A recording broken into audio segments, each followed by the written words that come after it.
மற்றொரு அண்மை செய்தியை பார்த்துக் கொண்டிருக்கிறோம். சிவகங்கையில் முத்துமாரியம்மன் கோவில் கும்பாபிஷேகத்தில் போலீசாருக்கும் பக்தர்களுக்கும் இடையே தள்ளுமுள்ளானது ஏற்பட்டிருக்கிறது.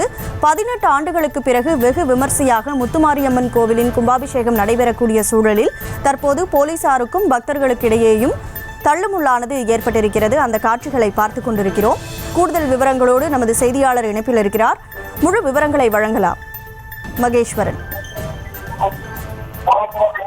நிச்சயமாக கனிமொழி, சிவகங்கை மாவட்டம் தாயமங்கலத்தில் 18 ஆண்டுகளுக்கு பிறகு கும்பாபிஷேக விழாவானது நடைபெற்றது.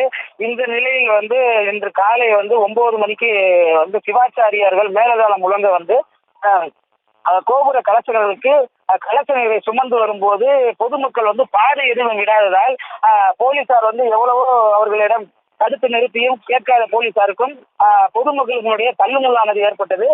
நீண்ட நேர போராட்டத்திற்கு பிறகு அந்த பாதையானது அவர்களுக்கு விடுவிக்கப்பட்ட நிலையில் கோபுர கலசங்களுக்கு நீரானது கொண்டு சென்று பிறகு கும்பாபிஷேக விழாவானது நடைபெற்றது.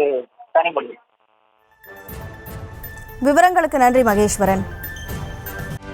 செய்திகளை உடனுக்குடனும் துல்லியமாகவும் தெரிந்து கொள்ள சப்ஸ்கிரைப் பண்ணுங்க.